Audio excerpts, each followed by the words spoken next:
от 2007 година разпродава иконите, които съхраняват всички молитви. Затова духа е паднал на българите. В Гърция,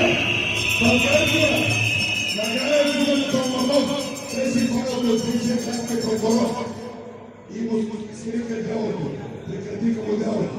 Този човек в момента в Пловдивска област продължава да иззимва иконите и да ги разпродава в Гърция. Той да сваля духа на българите. Затова духа е толкова паднал на българите. Това малко хора го знаят. Братя, всеки един от вас носи Божия частица. Всички заедно правиме супер сила. И църквата, искам да кажа, църквата това сме всички ние. Тези духовници, виждате, те не са